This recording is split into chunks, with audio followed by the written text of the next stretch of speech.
आदिवासी धर्मांतरावरून विधान परिषदेत खडाजंगी झाली। आदिवासी समाजातील व्यक्तींना इतर धर्म स्वीकारला असेल तर त्यांना आदिवासी समाजाला मिळणारे लाभ मिळू नयेत अशी लक्षवेधी भाजप आमदार निरंजन डावखरे यांनी मांडली। त्यावर धर्मांतर बंदी कायद्याचा विषय गोपीचंद पडळकरांनी छेडला।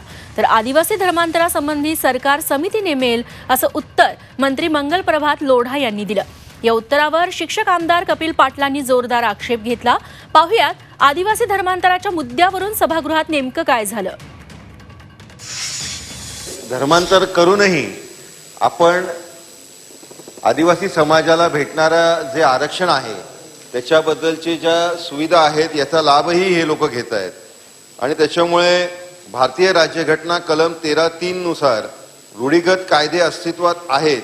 हे कायदे अस्तित्वात असताना आदिवासी समाजातील व्यक्ती किंवा व्यक्ती समूह हा आपल्या मूळ आस्था, रूढी, परंपरा, सण, उत्सव, संस्कृती व पूजा पद्धती यांचा त्याग करून इस्लाम किंवा ख्रिश्चन धर्माचं आचरण करीत असेल तर तो मूळ आदिवासींच्या प्रथा, रूढी, परंपरा यांचा त्याग करत आहे। ही लोक धर्मांतरण करतायत आणि परत आरक्षणाचा लाभ घेत आहेत। तर माझा साधा सोपा सरळ प्रश्न आहे की ज्या लोकांनी धर्मांतरण केलेलं आहे, जे या संस्कृतीप्रमाणे वागत नाहीत, त्यांनी धर्मांतरणाचे जे पद इस्लाम असेल किंवा ख्रिश्चन असेल त्या सगळ्या चाली रीती त्या जोपासतायत, अशा सगळ्या लोकांच्या आरक्षणाचा लाभ आपण बंद करणार आहात का? नंबर 1। आणि धर्मांतरण विरोधी कायदा करण्याची राज्यामध्ये अत्यंत गरज आहे, कारण रोज कोणतरी उठून गावापर्यंत, आमच्या खेड्यापाड्यापर्यंत हा सगळा प्रकार सगळा पोचलेला आहे। अल्पसंख्याकाचा पण लाभ घेता आणि आदिवासीचे लाभ घेता, ते कोणाचे लाभावर, कोणाचे हक्कावर गदा मारता, हा एक प्रश्न आहे। हा प्रश्न नक्की आपला ऍड्रेस केला पाहिजे। फक्त आपण ते हा एक धर्मांतरणचा विषय ना राहता आदिवासीच्या मूळ संस्कृतीचा विषय आपण असा चालू ठेवला तर कालांतर आदिवासीचे मूळ संस्कृतीचा काय होईल, त्याचे जे काही आचार विचार त्याचा काय होईल, हा पण एक प्रश्न आहे।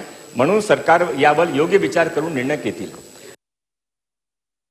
मागणी कोणती करता येते, संविधानात त्यांना अधिकार दिलेला आहे, परंतु शासनाला निष्कासित करता येण्याचा अधिकार दिलेला नाही आहे।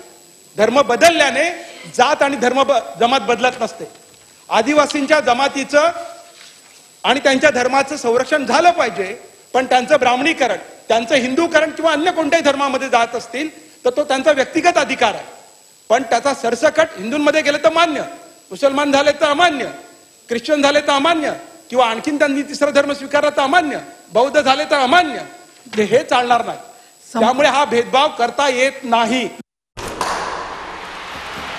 लाल मातीतली कुस्ती म्हणजे